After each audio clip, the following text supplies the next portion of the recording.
I hope everyone can see my screen. I can. Everything looks pretty good. Okay, great. First of all, thank you, William, for inviting me to this conference, and thanks to Ideas for giving me the opportunity to speak. And welcome everyone to this webinar. Today we are going to explore digital assistants in financial services. Before we actually go into the topic, I just wanted to talk a little bit about why I'm qualified to speak in this field. Also, William introduced me in terms of what's my background. I just want to elaborate that a little bit. So my background is in artificial intelligence. I have been working in this field for around 15 plus years. I have a Ph.D. in artificial intelligence and also have invented 6 patents in machine learning and natural language processing. So that's one part of my life. I'm really passionate about AI and its power to revolutionize the enterprise world, and especially financial enterprise world. So that's where my interests lie. In my daily life, I'm also the CEO and founder of CogniCor. CogniCor is a digital assistant platform for financial services. Some of the large category leading firms in the wealth management as well as in the insurance sector space are our customers, and we continue to expand in the US market. So that's background about me, and that's that's the reason why I would like to speak about digital assistant, AI-powered assistants in the field of financial services. As we are going through the presentation, while I speak in general about financial services, some of my examples come from my experience with our customers and customer challenges from the wealth management and insurance carrier space. In most cases, you can expand this to retail banking, but that's just wanted to mention that that's not the core focus that I have been looking at in the space. So with that, I just wanted to dive into the agenda. I'm kind of dividing the conversation into 4 parts. The first part, we would talk about what is the digital customer experience in financial services, and some of the top challenges that the financial services companies experience and its users experience from a customer experience point of view. Then we will also look at what kind of criteria you have to look at in terms of looking at digital assistant platforms if you are trying to kind of explore this opportunity within a financial service firm. And I will also during that process I will also talk about some of the commonly used platforms and some of the ways in which you could improve these platforms. So that's kind of the crux of my talk. I will spend quite a bit of time in terms of the criteria for selecting digital assistant platforms and analyzing with certain examples of commonly used ones. There might be further questions, or maybe I'm going deep into some of the aspects. But you can always reach out to me for more clarification or detail into some of the topics that I have touched upon. So with that, let's take a profile of a user, a financial advisor in a wealth management firm, or an insurance broker affiliated to an insurance carrier, or a retail consumer who's doing typical banking operations. So if you select, if you choose one of these personas, here is Alex, who is a financial advisor affiliated to a leading broker, independent broker dealer in the US. So his life on a day-to-day basis, if you look at around 60 to 70% of his time is spent in middle and back office operations.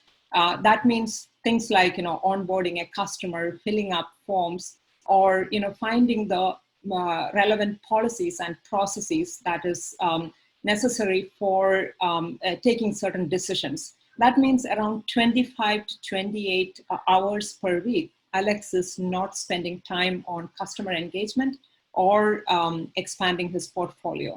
So this is not unique to Alex as a financial advisor. This is the same thing for insurance brokers and us, as consumers. For us, while we have, a lot of great customer experience while we are interacting in our, shopping experience or, traveling experience, the financial interactions still seem to be lagging behind, and especially interacting with the enterprise customers in the financial, in the health, and other fields. So that is what I'm most, focused on, and why that interaction is and what is, that is about to change.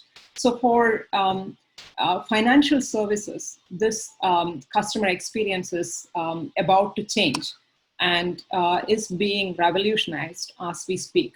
And some of the factors or influencers for this change in customer experiences comes from back office, support revolution. So we are pretty used to, large firms are pretty used to having a large call center operations. And for any support needs as a consumer or as an advisor, we reach out to a call center rep. This has been the status quo, and what has been changing is the digital engagement.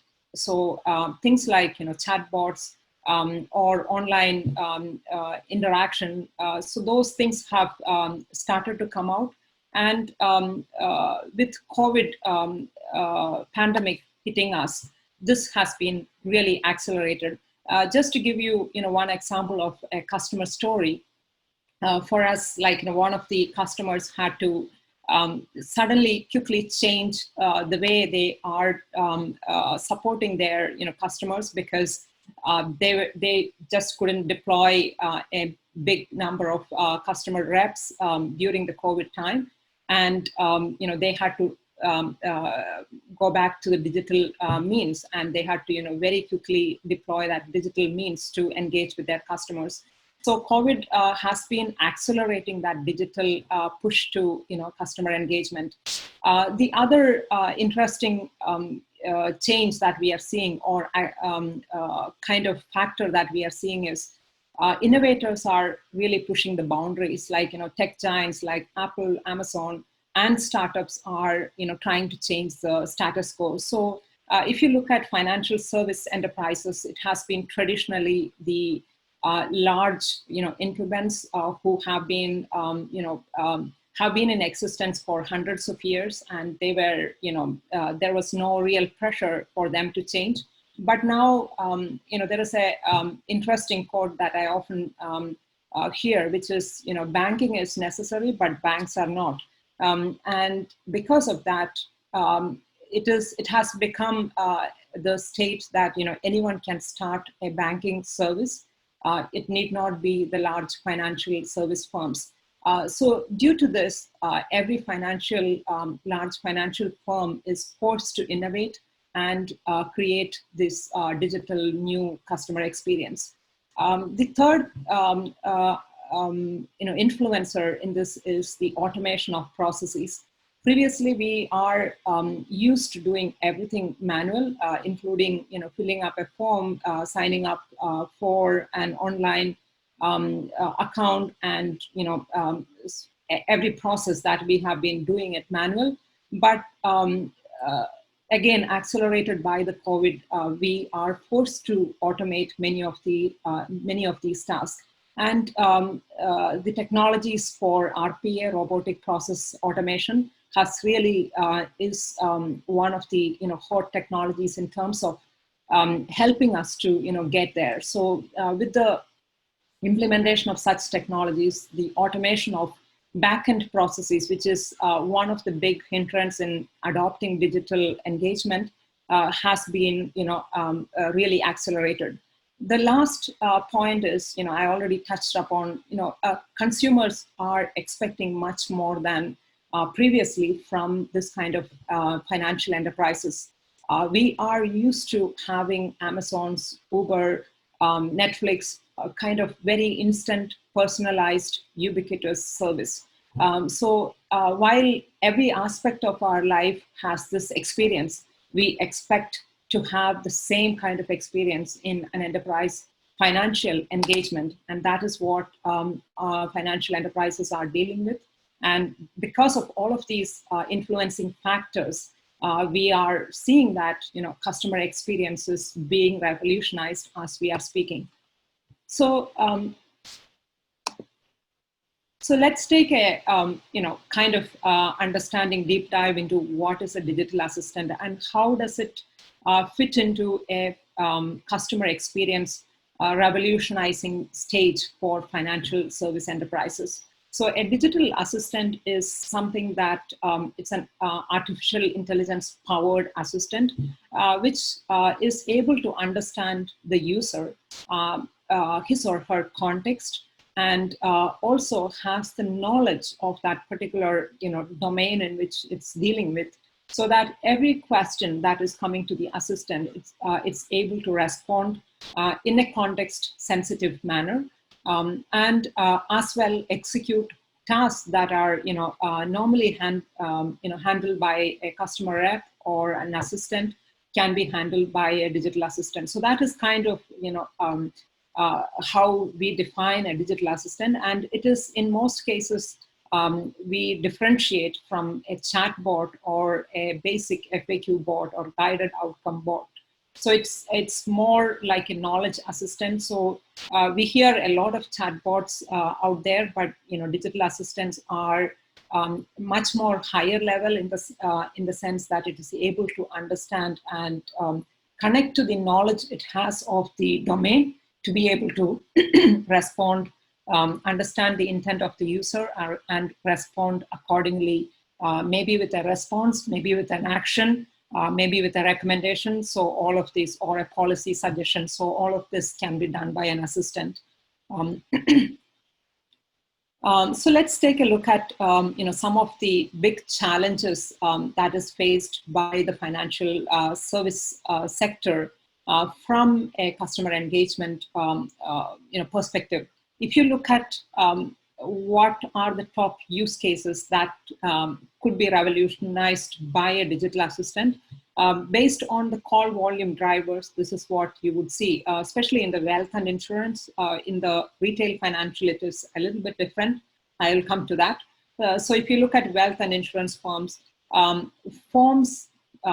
of handle around 25 to 30% of the customer interaction volumes. So that means, as a customer or an advisor is filling up a form or finding the right form, there is a lot of customer interaction with the call centers or with other support channels. Likewise, access to an online platform. How do I access certain features of all of these dashboards and platforms that advisors and broker agents use? And many of these platforms are pretty complex, and many of the features are hidden within menus and submenus, and they do get frequent periodic training, but it is still hard for users to understand how do I, if there is a feature that exists in this platform or a tool, and should I reach out to an call center rep to figure that out. And this is pretty much true for many of the platforms. Like even if we are using Microsoft Office 360, we still have a lot of such questions. We try to figure that out from online forums and communities, but is that the right experience that we can provide? Maybe this is an area where digital assistant can really revolutionize the way we interact. So likewise, statistics or fund transfer or online documents, application status, all of these are some of the most challenging areas where a digital assistant could play a key role. So if you look at the top financial use cases, we could look at forms assistant or tool navigation assistant, or in the retail, finding the account balance or fund transfer. So those are like loan applications. Those are some of the top use cases in this space.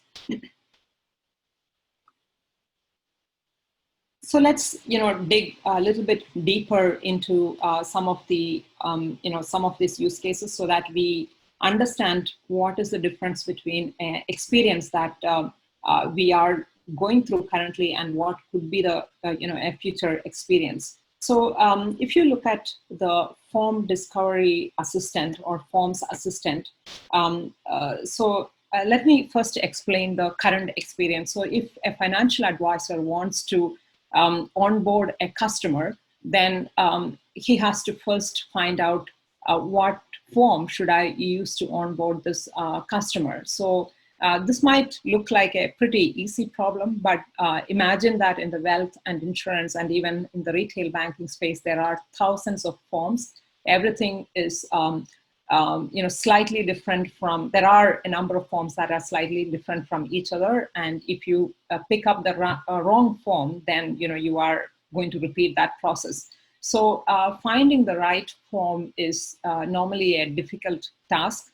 And the way financial advisors today handle this is they call up a customer rep and find, ask them to find the right form.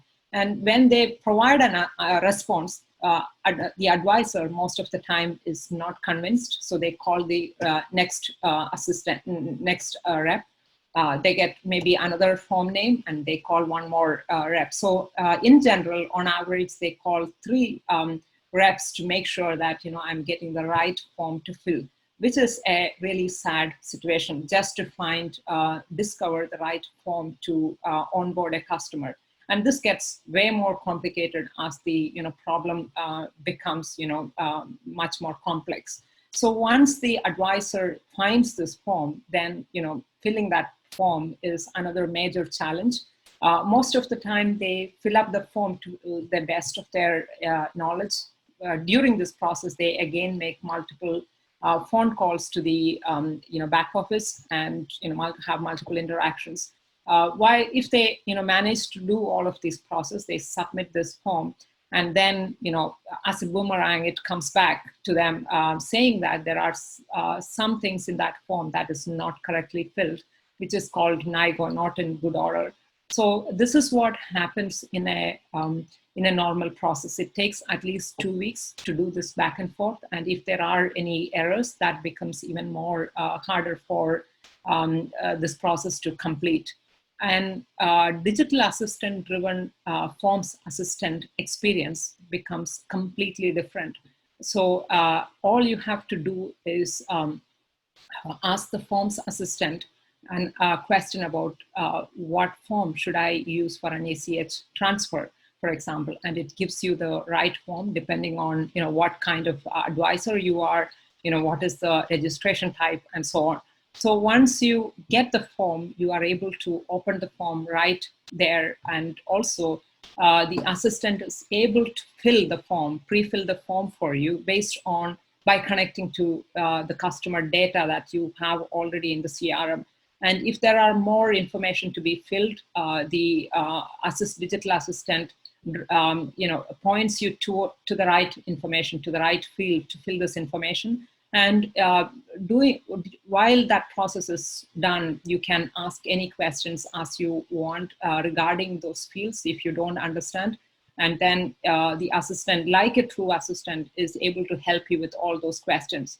And it's also able to point out that there are some things that are not filled correctly. So in real time, you are able to check for all the mandatory fields and things like that. And then using, let's say, a DocuSign or something, you sign and then send it to the relevant people, which means that within a few minutes, you are able to complete this entire process without errors, while previously you spent at least 2 to 3 weeks on this. So that is one experience that you can really revolutionize, which contribute to around 30% of the call volume. Likewise, tool navigation, which is one of the things that I truly believe that this would become the de facto mechanism for not just in financial services, but in any industry. So we are pretty used to having multiple tools and platforms, dashboards, IDEs that allows us to handle work. So all of these tools are designed in such a way that they are all menu driven. So in the context of a financial advisor, again, it takes at least 7 to 10 clicks for an advisor to create a trade ticket, which is something that they do on a daily basis. So, and if the advisor really knows where to go in the menu system, so this becomes really complicated, even in a common person's language, like to find the right features within a tool or a web page anywhere. So instead, imagine the Google kind of experience where you are actually searching for that information. So if you take it to the next level, you are telling the advisor, create a trade ticket for me for so-and-so with this particular stock and all the relevant information. And the advisor either takes you to the place where you can fill in those details, or fill it for you, so that you really are not worried about where it is in the menu system, what are the information that I need to have it ready to submit it, and so on. So all of that is taken care by the assistant. So future systems, not just financial platforms, everything the interaction would become a conversational, driven. So you are just telling what you need to do, and the assistant is supposed to understand what you need, and then execute or take you there. So it is not limited by the real estate you have. You are, you can pack as many features as you want, and it doesn't matter where you are putting these features within the menu system, because the assistant is able to navigate you with a simple natural language query. So that is another assistant that you can really revolutionize the experience in the financial services. So the other one is policy and procedures. This is again, like, there are a number of questions in financial services related to, policy. Like, if I am going to submit my taxes, I need to know a lot of things about, whether, this is applicable, this is not applicable, and so on. So how do I find answers to these questions? An assistant, if it has the domain information, if it has the relevant enterprise information, it's able to give you that information whenever you need it available. This is also very interesting when you really want to do some of these tasks, and you don't need to read large documents that is made available by enterprises. You can just ask the pointed question, and it will give you the information. So if I want to, the other day I was trying to create a account for my son who's a minor, and there was no information that is necessary for us to complete that process without really going to a branch in a bank. So these are, and there are a lot of policy questions that we have to answer to get that done. And an assistant would be the right means to get this kind of questions answered. So I can go on and on about the different use cases. Status checking is another kind of use case. I'm going to skip this. And how does a customer experience system would be architected in a financial institution with this kind of, how do we provide this kind of an experience? So if I, this is in most financial institutions, this is still a vision, a roadmap, but I don't see many financial institutions actually implemented it. But if they were to implement, I would think this would be the right way to architect such a system. So you would have a conversational interface for all of the interaction with customers, because that is the most natural interaction that you would have as a consumer, as an advisor, as an insurance broker. as a insurance, policy holder, that is what you would have. That kind of an interaction is what you would most like to have. So it would be a conversational interface, which means that you can also search for information. You can also do traditional things, but conversational interface would be the main means of interacting with the organization. Beneath the conversational interface, you would need to have the first thing of understanding the user. So profiling the user would be one key blocks in the architecture of such a system. Based on the profiling, you might need to recommend the user, what is the next best action, what is the most suitable action based on that profile. Behind those building blocks, you would have three different types of processes. One is an automation type of processes so that an assistant can execute certain actions. The other is providing information on how do I do things, what is the policy regarding certain things, all information related questions. So, how does things work? So information kind of processes. And finally, you would have analytics like, based on the data that is on the customer or in general, if anyone wants to know information on, what is the trend, is it interesting for me based on other users? We should be able to query that as well using a natural language interface interaction. So I should be able to ask, what is the, for example, the stock that is trading the best these days. So, that kind of question should be able to be answered using an analytics data-driven platform behind the scenes. So if you go down one more layer, then you would have to handle the process automation. You would have many RPA systems that is working in parallel, automating certain key processes. You would have knowledge graphs replicating your business organization, understanding how your business is organized, what are the different services that you provide, what are the actions we can handle on those topics and so on. That would be organized as a typical knowledge graph. And if you go down to the last layer, all of this would be powered by a single source of truth, which are, for customer information, it would be CRM. For policies and processes, it would be content management systems. And for all the analytics information, it would be core financial systems, depending on what area you are working on. So all this would be kind of a typical architecture of a customer experience assistant if you want to build something like this in the financial services space. So let's take a look at how do I select the right such platform for building this kind of experiences. So if I, there are a number of criteria, but I'm just giving the top 5 criteria, and I think given the importance of the conversational interaction, it's understanding the user that is the most important criteria that I would keep. Second is these platforms could really becomes complex as you build more and more experiences. So how do I maintain very easily and effectively, and how do I scale would be the second highest priority item.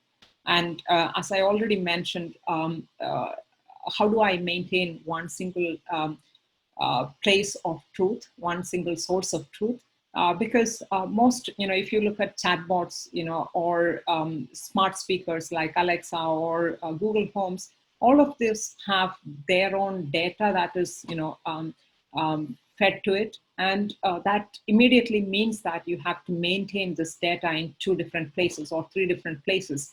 And any updation done to this has to be handled separately. So how do I, that becomes a, my maintenance nightmare. So how do I avoid such scenarios? The fourth is, how do I have the, right integrations? How do I connect to a live chat system? How do I connect to the CRM system? How do I, very effectively connect to the content management system? So all of this, becomes the, fourth criteria. And finally, since this is for financial service, we need to make sure that some of these top use cases are already prepackaged into the platform, so that you have certain building blocks, certain elements that is already available to the platform, and there is a mechanism to build very rapidly more and more skills to the platform, so that you can very quickly make it a scalable platform that is useful for the entire financial service community. So these are the top 5 criteria that I would look at evaluating any such platform. And I'm going to kind of deep dive into some of these criteria. I may not get time for detailing everything, and I'm aware that I'm going a little deep into the technology space, but if you have any questions, please feel free to reach out later. So first, understanding the user. So this is the reason why I'm going deep into this is although we are, AI has been one of the areas that is most hyped in the last few years, and especially conversational AI. There are plenty of platforms, plenty of vendors and providers in the space. I still feel that as someone who has worked in this field for around 15 plus years, we have not understood, or we have not analyzed the right right elements that contribute a conversation, and how do I understand a user. So in this case, I'm just taking a very simple ordinary day-to-day experience and a conversation just to illustrate what I'm trying to convey here. So here you can see my 3-year-old daughter Sarah, and this happened in the last year before the before the COVID crisis, so that we could all travel to any place on the planet freely. So so this was one night at 3 a.m. in the morning, where we had just came back from a travel to Singapore, and we live in California, so we had done almost an overnight trip. So Sarah woke me up at 3 a.m. and she told me that, "Mom, I'm hungry." So I asked her, would you like to have some cereals? Sarah said yes. So it's a very, very simple conversation. So you might be wondering what is interesting about this. But if you kind of explore a little bit beneath the conversation, first of all, I need to understand when Sarah asks, there is, I'm hungry. The context pops up immediately to my mind, which is she's hungry at 3 a.m. because she's jet lagged as we traveled from Singapore the last night. So the conversational context becomes immediately important. The second thing that pops up into my mind is what are the things that are available if I want to satisfy Sarah's hunger. So there is milk and cereals in the fridge, and there is also baby food that's available. So I can have these two options that is that would satisfy her hunger. And then I'm trying to personalize at this point where I can either offer one of these options, but I know that Sarah likes cereals more than baby food, so I offer cereals. So that is what is my response to the Sarah's question. So we have conversational context embedded into that conversation. We have some reasoning taking place. What can how do I satisfy the hunger? And third is we have some personalization element that is happening. So imagine we remove all of these things, and I am trying to understand just this question without any context, which is what is happening in most of the digital assistant platforms that are available in the market, where you are analyzing a particular query from the user or a particular sentence from the user. And so all of this information is critically important in providing a relevant response. Without these context, it becomes really hard for us to provide a response that is interesting. So just let's take a look at one of the top digital assistant in the market that's available.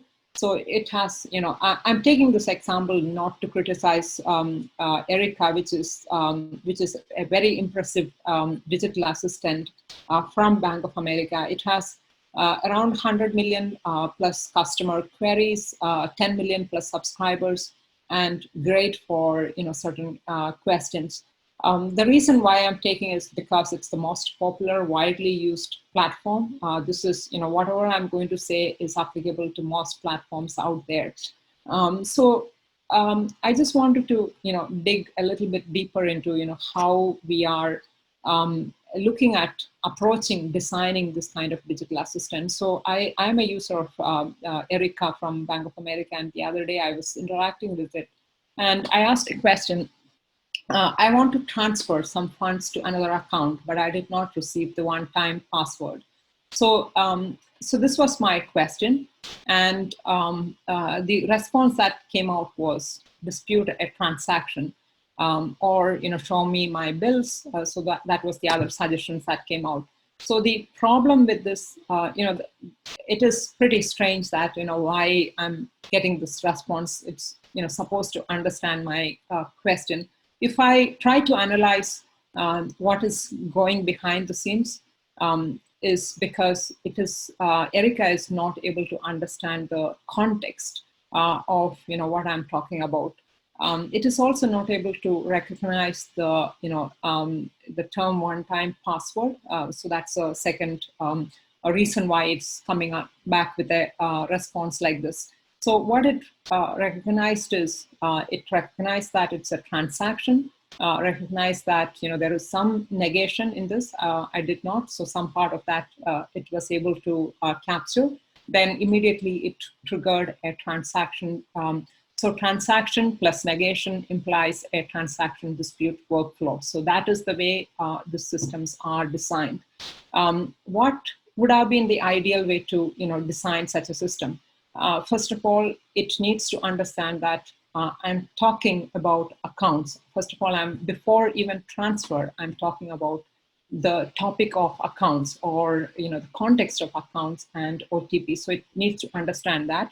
And then I need to, as Erica, I need to further understand that I'm talking about a transfer issue, and specific issues, OTP, and what action should I take to resolve that issue is, how do I resolve issue on OTPs, and a step-by-step process to do that. So that would have been an ideal scenario. And the way we are set up today, that is simply not possible. Another example, can you suggest a credit card with higher cashback than my travel rewards card? So that was my question. The response is, what is my reward points within a credit card that I have? This was even more disappointing because it was not able to, Erica was not able to recognize one of its own products, which is a travel rewards card. And it simply picked up the word rewards and credit cards. So, what is the balance of my, rewards in my credit card was something that it was able to understand, and it again triggered a workflow. Whereas ideal should have been, I understand the context of a credit card, travel rewards card, and the feature is a cashback, like, that's the thing that I'm most concerned about. And I need to get a comparison with, what are the other credit cards that has a higher cashback. So that should have been the action. The problem, so this is kind of how we have designed digital assistant platforms so far. So if you look at platforms like IBM Watson or Amazon's Lex platform or Google's Dialogflow platform, most of it is designed the same way. So you have a number of, so the way it is designed is you have a number of intents that kind of represent a user query. So in this case, there is a user query called, how do I access a simple retirement account? So intent would be something like access underscore simple retirement account underscore secure site. So that would be the typical mapping of a query to an intent. And there is something in the middle, like a machine learning or some variation of a deep learning system that basically learns the number of intents that are defined. So you would give a number of variations, examples of how do I ask this question, and all of this is mapped to an intent. So the machine learning is supposed to learn from the examples what is the intent. What is crucially missing is the thing that I mentioned previously, which is the context. So I have no context of what is a simple retirement account or a secure site. I'm just learning this intent from a bunch of examples. So that is what is crucially missing in these platforms. So what happens as you are scaling? So as the number of questions become hundreds and 10,000s and 100,000s, the number of intents grow in equal speed. And accuracy seems to go down, maintenance effort seems to go up. This is because machine learning is not a magic. It takes effort to differentiate between a very closely worded intent, even with lots of examples. So as the number of intents becomes huge, machine learning will have trouble in understanding those intents or differentiating those intents. And imagine if you want to change some of these intents, this becomes really, really difficult for making any changes to this. It becomes almost a nightmare scenario when you want to change some of this. So if you look at, as I mentioned, if you look at any of these platforms here, everything starts with this definition of an intent. And intents are things that are hanging from nowhere. So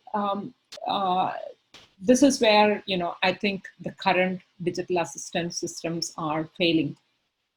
So let's take a look at, a alternative design, which we can really think that, this can allow us to scale. So how do we design something that can scale? The theoretical approach behind that is, it is not just a bottom-up learning, which is a machine learning paradigm where you are learning from different examples. So you provide a lot of basic examples and it learns a higher level concept from an example. Another way of learning a concept is a top-down kind of reasoning. So you have certain basic concepts already defined in the system and you are able to derive by combining these concepts. So that is a deductive reasoning approach. So by combining a bottom-up approach and a top-down approach, you probably are, you can capture some of these crucial context elements as well as drive a scalable design. So that's what I'm going to talk a little bit about.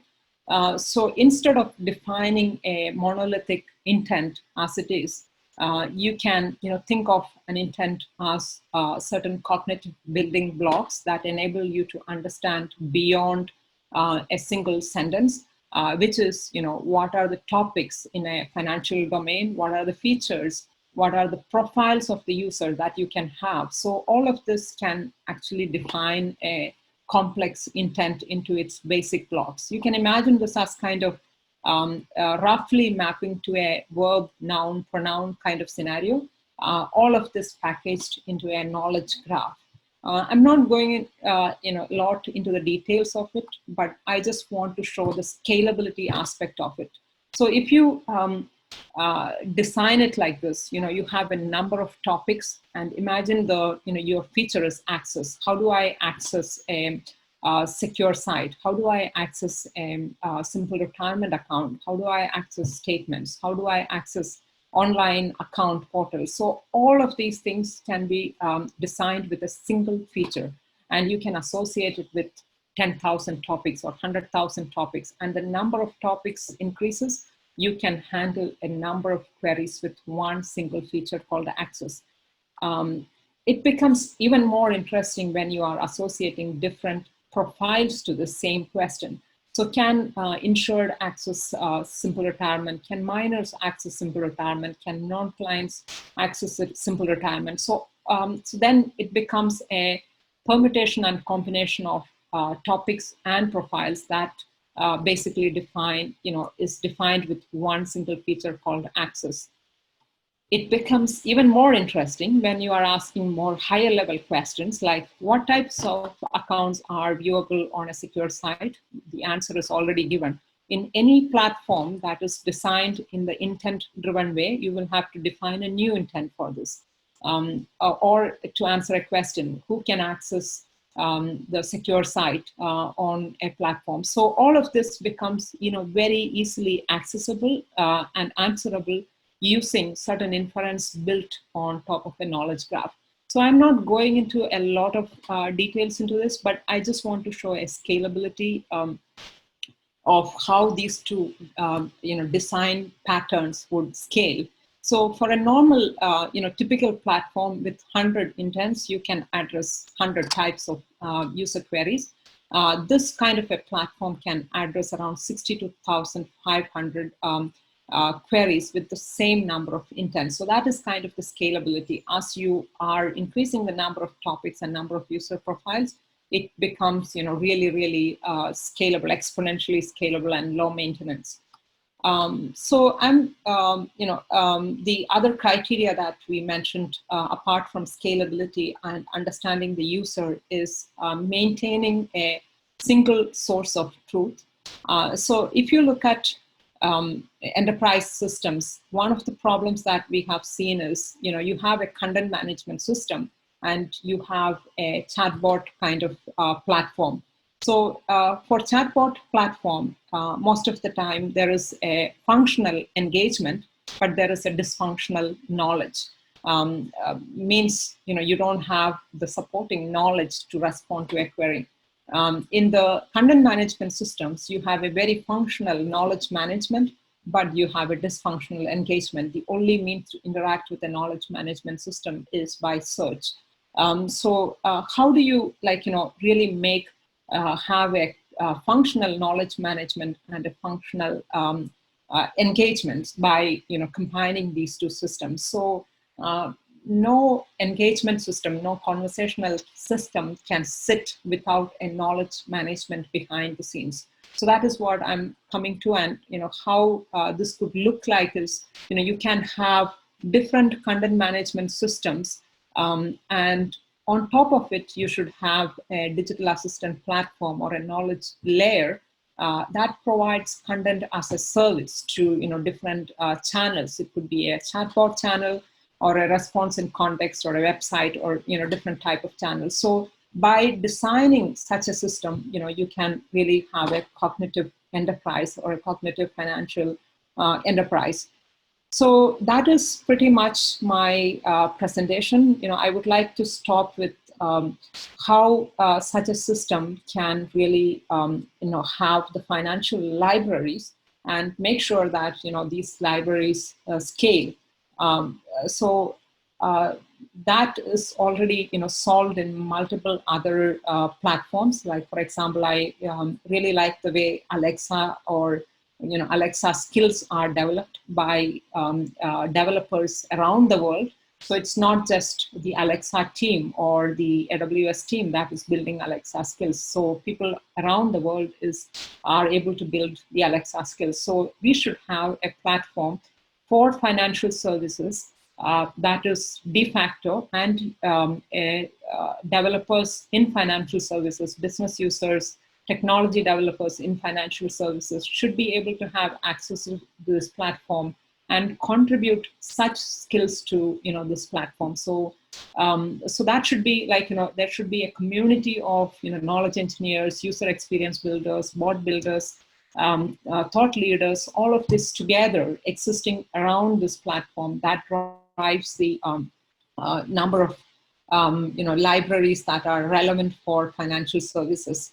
So this is my vision of how a digital experience, digital assistant experience should look like, and how we should go about building one and community for financial services to do that.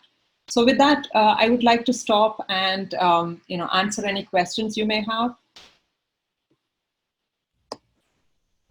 Yes, this is Jason again. Thank you for the presentation. I think we have one question there. If any attendees, if you have any questions, please, give your question in the Q&A session. Currently, I see one question from Andrew. Dr. Joseph, can you open the Q&A window? I see there's a question there. Yeah, I hope you can still see it's in the Zoom. It's in the Zoom.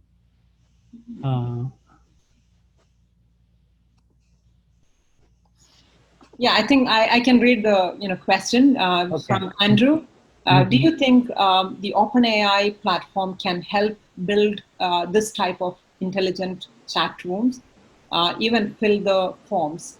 I definitely think so. Like, you have not an open AI platform, but an open digital assistant platform, because OpenAI could be used for many applications, but a fine-tuned digital assistant platform can really help us to build this kind of very specific use cases, because these challenges are experienced by the financial thought leaders, financial business teams, and they have no means of building it. All they have is tools like Google's Dialogflow or Amazon's Lex platform, which are really falls short in building this such kind of capabilities and experiences. Okay, thank you for the answer for the questions. So I think that's it. That is the only question we have. For myself, I do have one question for Dr. Joseph. So, your company is working on the financial assistance platform. So when I have some working experience in AI, system. So I think that the challenge is how we can apply, the AI technology such as, NLP, machine learning, deep learning. So when we work with the industry problems, so it's really difficult to apply our algorithms technology into one particular, domain. Gaming different, healthcare are different, finance are different. So when you were working with the finance, companies or industry, so what is the top challenge you handle, you work with them? What is the maybe the top one or top two challenge to apply new technology in the industry problems? Definitely, that's a very relevant question. One of the really top challenges that we have faced is the disconnect between what I captured in this particular slide, which is you have where do you get the content for building a conversational AI platform? You can create all the AI technology that is interesting to understand conversation and provide response, but where do you get the content from? So not many platforms are dealing with an enterprise chaos, which is you have disconnected content management systems, you have some of the knowledge in an expert's head, and that is only available with them, and and the rest of the information, half of it is not relevant. There are documents. Most of the content management systems are available in you have information in documents. How do you pick the relevant information that is valid for responding to a particular specific question, and pick out that information from the document and provide it to the users? So that is very, very important, and that has been the most challenge that we have seen. The way we address this problem is by creating a seamless integration with content management systems, a community of SMEs around this, so that we are able to pick up information from SMEs as we are getting questions. At the same time, we are able to read a PDF document or any other document that is available in this content management system and make sense of it. So with these two technologies, we are able to solve that problem of where do you get the content and how do you maintain this content. So all of those are handled through that seamless integration, and that has been one of the really big challenges in enterprises. Okay, yeah, thank you for your answering for my questions. I think that is all the questions for today. And again, thank you so much, Dr. Sindhu Joseph. And if you have, maybe you can show us contact information. I know some of our attendees, they want to contact with you about your company's products, or for some technology questions. Okay, yeah, perfect. Yeah, we do have your email there. Okay, very good. And thank you everyone to join our webinar today. And I hope everyone have a good weekend, and see you next week. Thank you. Thanks everyone for attending, and any questions, please reach out. Thanks once again. Okay, thank you. Bye-bye. Bye-bye.